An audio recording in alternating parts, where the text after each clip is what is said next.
So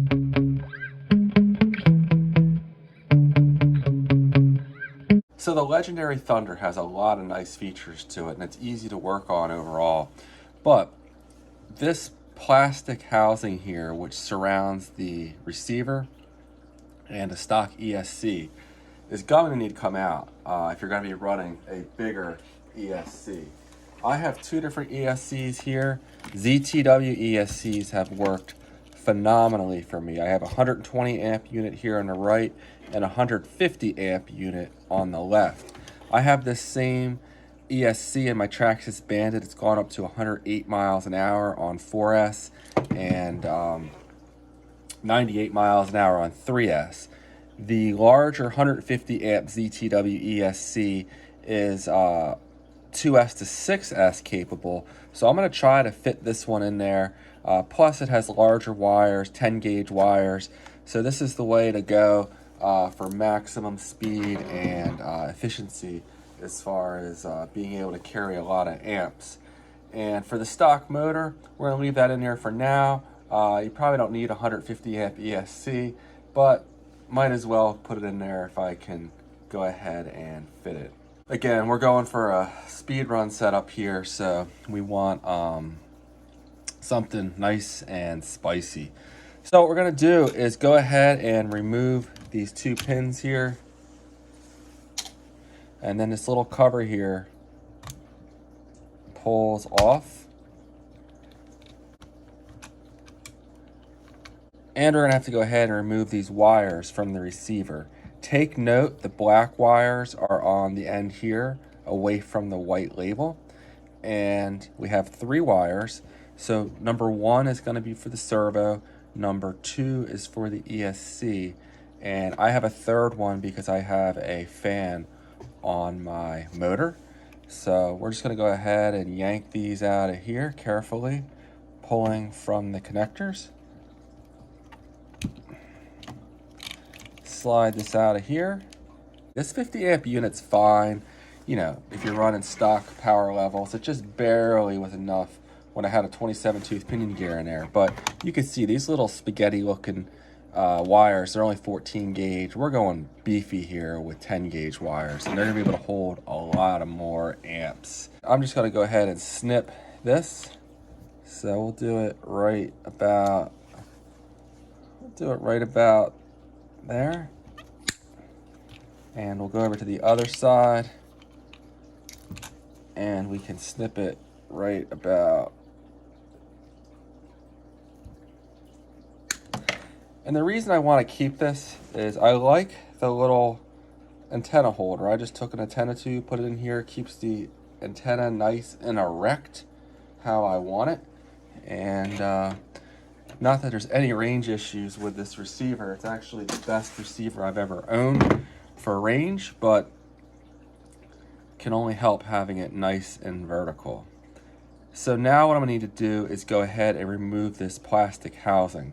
To remove this plastic tray so we can fit a larger ESC, I'm gonna go ahead and have to remove 2 screws from the bottom here.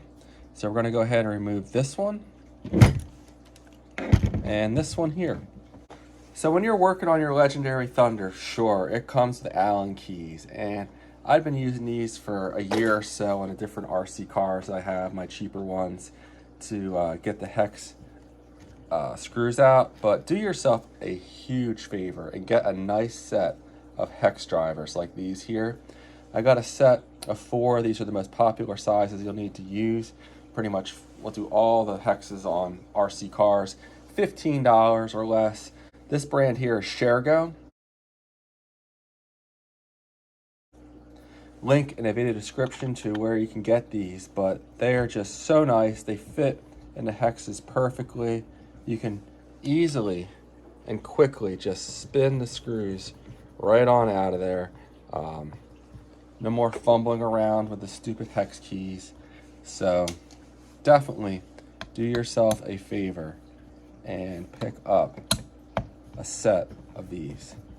Just so much better and worth every penny of the $15 or so that they cost. All right,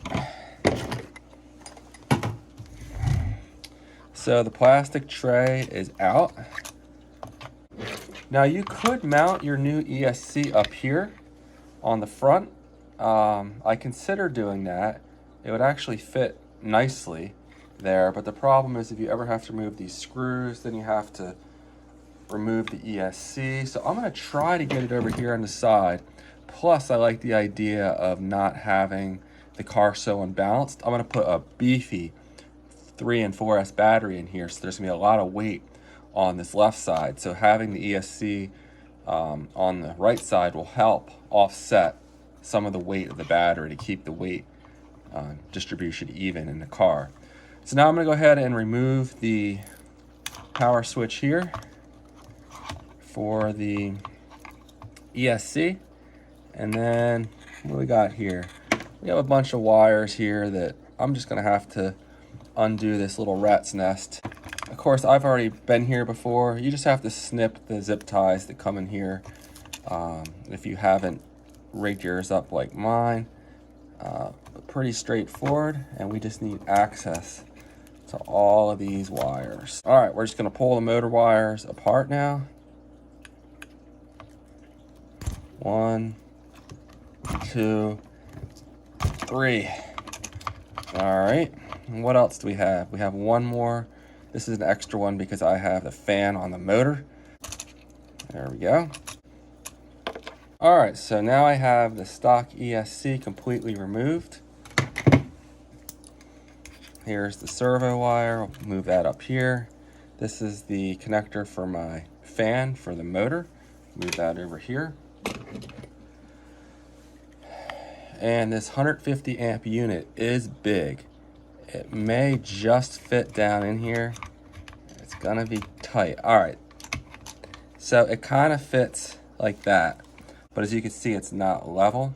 But what I'm gonna need to do, you can either build up this area here, or I'll probably just grind down this plastic area that's raised so I can put some 3M adhesive here and just adhere the ESC right onto the floor of the chassis. So what I'm gonna do is go ahead and take a Dremel tool, and my plan is to just kind of cut this raised area. It seems to be a partition, and again, I don't think it's structurally important. This crossbar is mainly what's given the chassis its structural rigidity. So I'm going to go ahead and give this a shot, and if I mess something up, at least it's mine and not yours.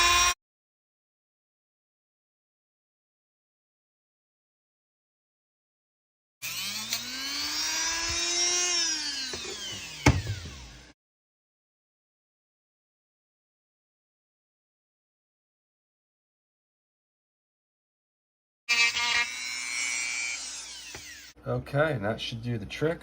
And I have enough room to put a bigger motor in here down the road.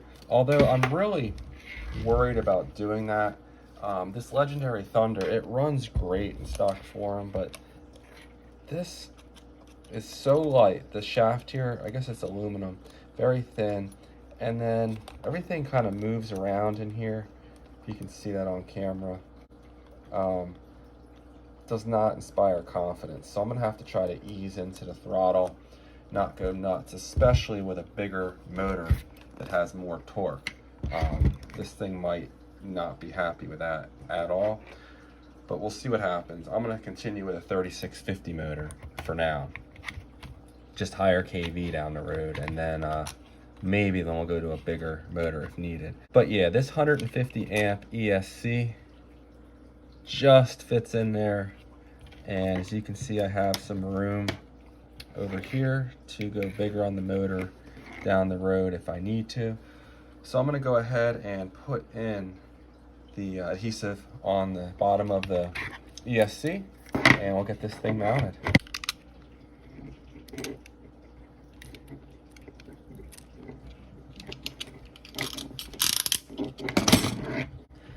And let's get this thing mounted in here.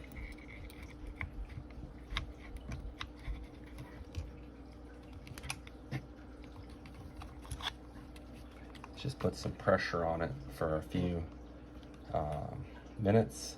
I can do that by just putting a weight on it after I press it down with my fingers here.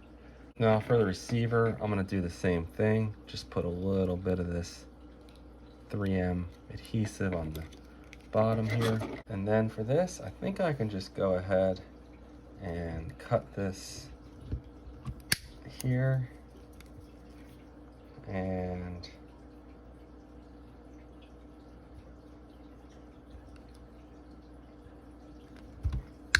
there. So I think that'll work nicely. Now I didn't think this through, and I should have put my new connectors on here before I mounted the ESC, but I think I can still make it happen. So I'm going to go ahead and trim these down a little bit.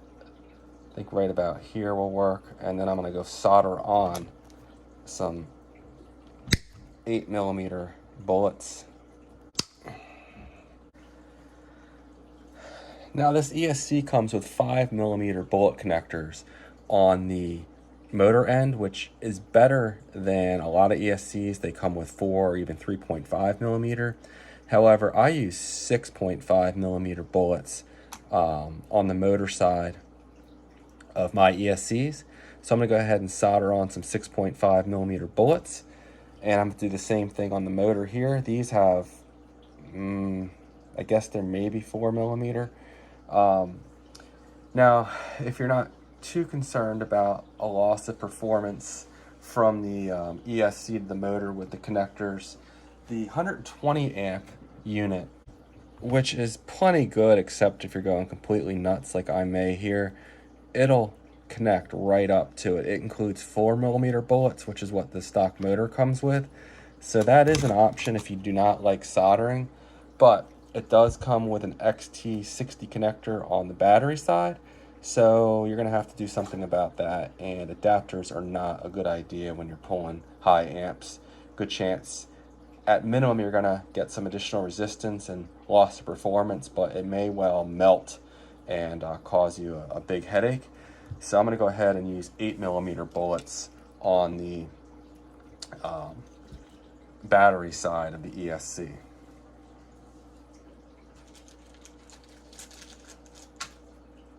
So now I'm going to go ahead and trim off these 5mm bullets. These wires are quite long. I don't want to make them too short, but definitely I'm going to trim them back a bit. So we'll do something like this. I think will work well. And now I'm going to need to go ahead and remove the bullets on the motor wires as well. Now, of course, what I need to do is to trim off the insulated coating on the end of these wires. So these are 10 gauge, and we're just going to take off the last little bit here, and then we're going to tin them and solder on the new connectors. Now these are also 10 gauge wires, which is really nice. A lot of ESCs only come with 12. But 10 will flow all the current I need nice and efficiently. So let's go ahead and get these trimmed up.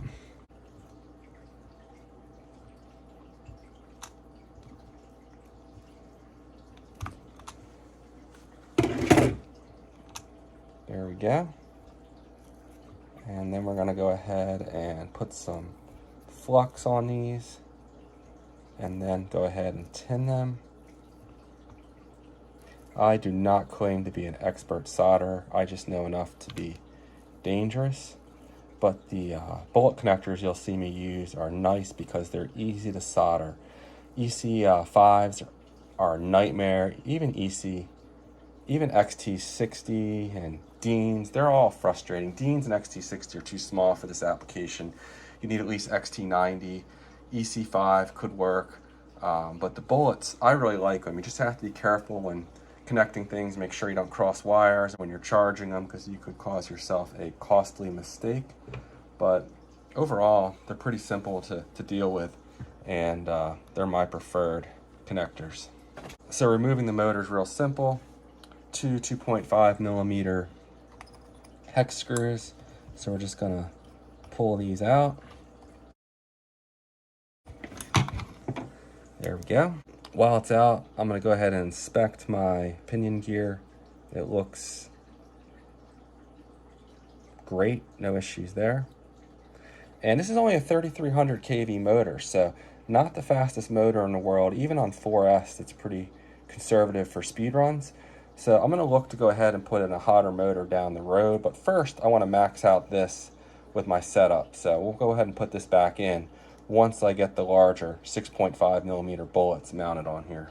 I'm actually reconsidering the location of this on-off switch because there's a strap that needs to tie down the battery, and that might kind of be in the way. So I think I might move it down here actually. Put it right here, I think. Again, I'm not an expert at soldering things, and I may well make some mistakes here, but my technique has worked well for me. I've soldered tons of things and had success with my setups. As far as my soldering iron, you can pick something up like this on Amazon for like 10 bucks. So certainly it's not expensive to get started with soldering. What I'm gonna do is just put a little bit of flux on the end of the wire here. And I have my soldering iron set for about 400 degrees Celsius. And you want to be careful not to breathe in the flux fumes. They're actually more harmful than the solder itself. I have a fan off camera that's helping blow these fumes away. So once you have some flux in there, you're just going to want to go ahead and take your solder, and you're going to want to go ahead and tin the wires. So I'm just gonna, actually what you want to do is touch the solder to the end of the iron. That'll help get the heat into the wire, and you're just gonna want to melt a bunch of solder into the wire to get all those strands stuck together. It's hard to do while I'm videotaping it, but so there we go.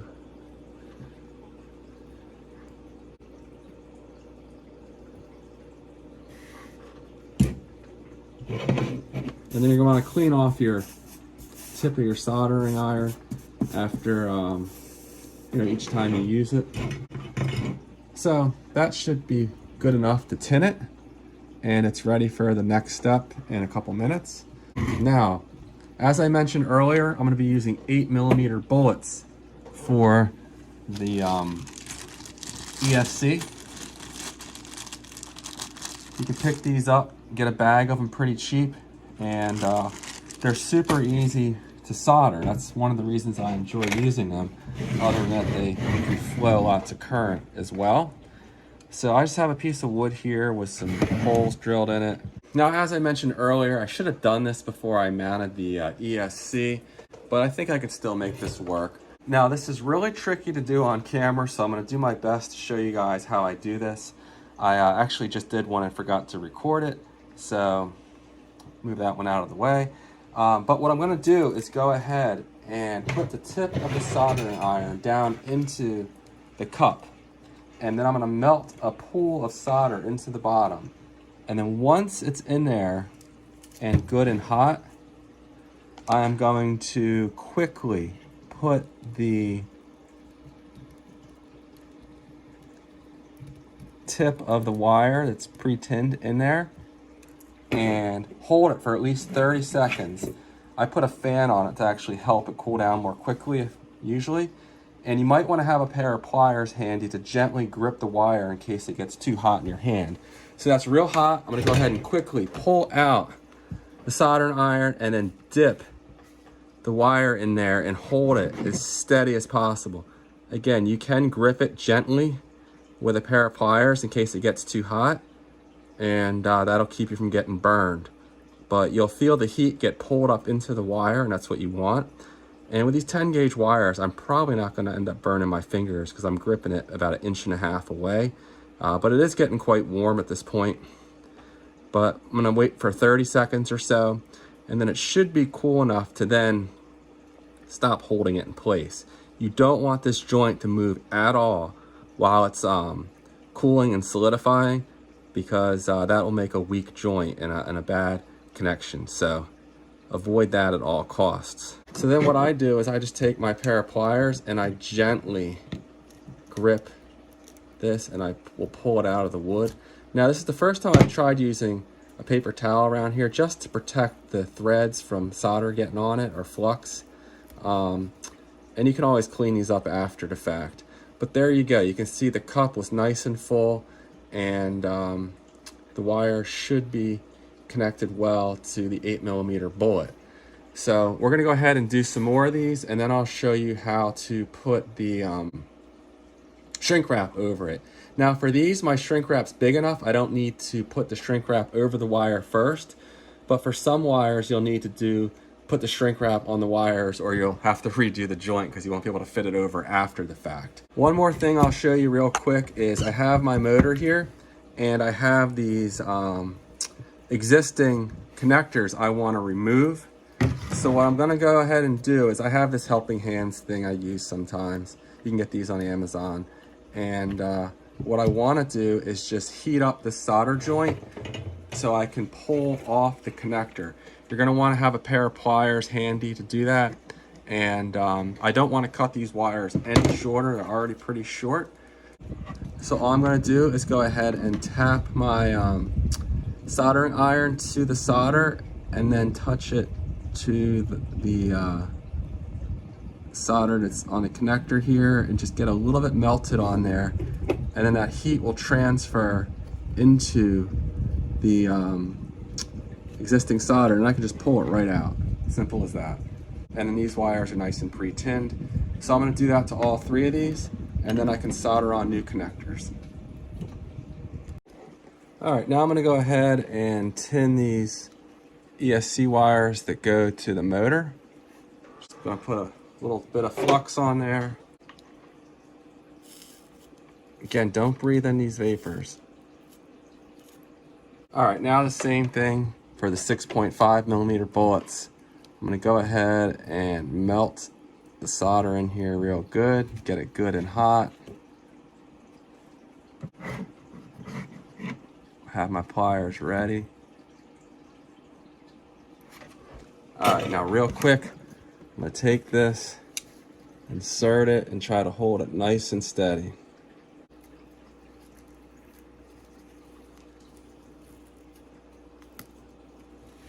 Now this is a little tedious to do on camera, but what I'm going to do is go ahead and solder on 6.5mm bullets to the motor. I have everything tinned and ready to go. So what I'm going to do is heat up a solder in here, make sure there's a little pool of solder in here. I've used these before, so I'm reusing them. So I'm going to add a little bit more solder, and then I'm going to put the motor wires in there as straight as I can, hold them, and try not to move them at all while the solder is hardening. If you move them, you're going to weaken the joint, and it's what you really want to avoid doing. So let's go ahead and make a good pool of solder in here.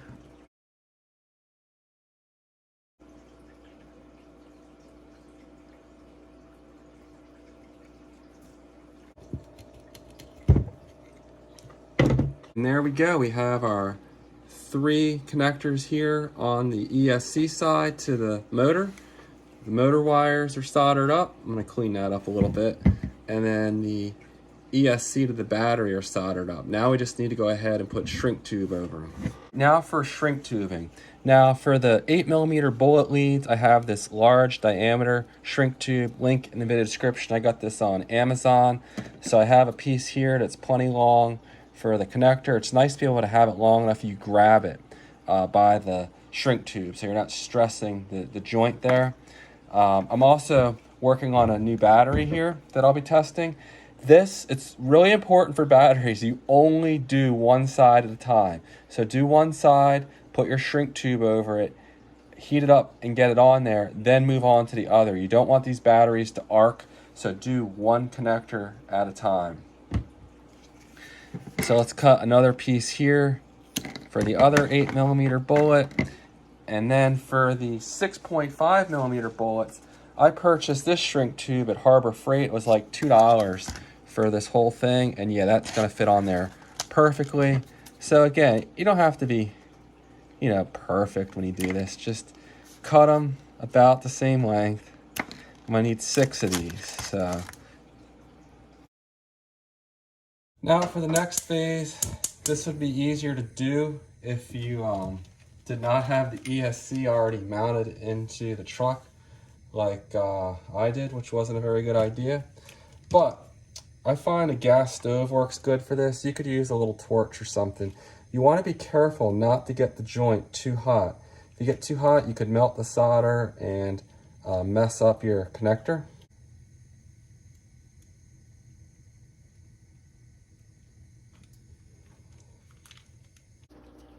Now I just need to go ahead and reinstall the motor. Why is this leaking out of here so badly?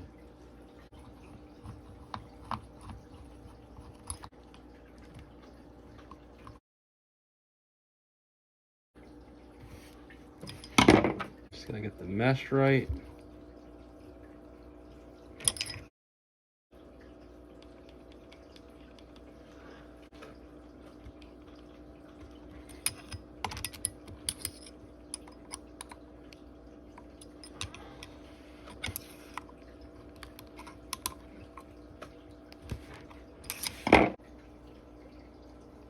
And I think the mesh is pretty good again. Now we just need to go ahead and reconnect the wires. It's always a bit of a guessing game with these ESCs, so I'm just gonna go outer to outer, middle to middle, and outer to outer, and we'll test it out and see if it seems to be connected properly. I made possibly my most costly mistake I've done with RC cars since I've been in the hobby. I fried my brand new ZTW ESC. Here's the one I fried. I took the connectors off. I had to buy this one. Granted, I got it discounted, but this one was on me because I cooked the other one. And what I did wrong was, it's really hard to see, but over here on the receiver, there's channels 1 through 4. I had these reversed, so make sure you get these in the right way. Servo's 1, ESC is 2, and my extra fan is 3. I had those backwards, and I was trying to start the car up. It went nuts. It got tangled up in some plastic bags I had on the ground. It had fallen on the ground. It was chaos. I couldn't get it to stop, so I had to unplug these battery cables real quick, and then I was all frazzled, and I wasn't sure why things weren't working right. I hadn't realized I put these in reversed, and I went ahead and crossed positive and negative in my haste. Stupid mistake. That's a problem running these bullets. It's a risk if you get the polarity reversed. You know, you can cook things, and that's exactly what I did. And the second I put it in, the other 150 amp ESC, puff of smoke came out. Game over. Really was disgusted with myself, but I redid everything, and I have the 150 amp ESC installed in here now, the new one. And I'm going to go ahead now and turn on the transmitter. The polarity's right, the wires aren't reversed. Fire it up, and it looks like the throttle trim is slightly off, but what I'm going to need to do actually is go ahead and calibrate the ESC. But real quick, this does, forward is forward, reverse is reverse, the steering's working, so that's good. I'm going to turn this off. Now to calibrate the ESC, the directions are right here. You can pause this, but what we're going to want to do is turn on the transmitter. Then I'm going to go ahead and hold down this power button and continue holding it.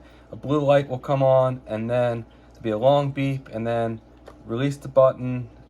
And then when I release the button, the red light should come on, and then I'm going to go ahead and release my finger from the power button. I'm going to pull the trigger to full throttle. The blue light should blink 3 times and the motor beep once. Then I'm going to go ahead and pull the trigger to the full brake position. Should beep 3 times again. And then I'm going to put the trigger to the neutral position, and it should beep 3 times again. And up here, they show you how to calibrate it as well. So let's go ahead and calibrate this ESC. Now I'm going to go ahead and hold down the power button till the light turns blue. Release it. So now we're going to go full throttle, reverse, neutral. Should be calibrated now, so I'm going to go ahead and turn off the ESC, and I'm going to turn it back on. Very good. Now, I do recommend you get the programming card. ZTW makes a really nice programming card. The only thing I don't like is you cannot adjust the punch, but there's a ton of different features here. I already did go ahead and program this, but what you're going to want to do to program it is use the ESC wire. So I'm going to pull number 2 out here, and then what I'm going to do is go ahead and put the white wire towards the right, and I'm going to use the port on the right. So I'm going to plug this in, go ahead and turn the ESC back on, and you can see number 1 is set to 1, and then if I hit the menu button, number 2 is set to 2, and you just scroll through. The ones I wanted to change, which I already did, was the max reverse force. I wanted to turn that down. So if we go to number 6, I turn that down to number 1, which is 40%. But all you do to change the value is you hit the value button. 2, if I wanted 2, I'd hit OK. 3, 4, so on and so forth. Back to 1, I'm going to hit OK, so it's set. And then I also went ahead and adjusted the max brake force. I relaxed that to 60%. So number 9 should be 2, which it is. So you go through, you set all these. Again, you select the value, you hit OK, and then when you're all done, simply just turn the ESC off, pull the wire out. You can double check your work if you want to by turning it back on and toggling through the menu system. But I know mine's set right, so I'm just going to go ahead and put the ESC wire back in the receiver. Black wire on the right, white wire on the left. And remember, 1 starts at the bottom. Totally screwed that up, and I was just absolutely disgusted with myself. But I think we're ready to rip now. I ran 120 amp ESC in here, the ZTW 120 amp ESC. It ran flawlessly, bringing this truck up to 76 miles an hour. But again, this has 12 gauge wires, 150 amp has 10 gauge wires. So this has the potential for more power, and this can run 6S, this can do up to 4S. So we'll see if I pick up any more speed by putting the 150 amp ESC in here. It might not draw enough amps to really make a difference, but on a really high power application, like my Traxxas Bandit, this got my Bandit to 98, a fancier version of this, but still 150 amp ESC. I picked up 4 miles an hour and got it up to 102 miles an hour on 3S. So at some point, the difference between these two will be noticeable. This is a tight fit, but it fits. But the 120 amp is quite good, and unless you're going completely bonkers, this is probably sufficient. One other quick tip. I was having issues with this kind of glitching a little bit, and I couldn't tune it out with the throttle trim. So I went ahead and I turned the neutral range from 5% up to 12%. It's still doing it slightly. Actually, it's not. But that seems to help tune that out. It's doing it infrequently. So stay tuned for that next video. If you don't want to miss it, make sure you hit the notification bell. And I'll see you guys in the next one. Please let me know if you have any questions. And if you found this video helpful, please like and consider subscribing to my channel. Take care, guys.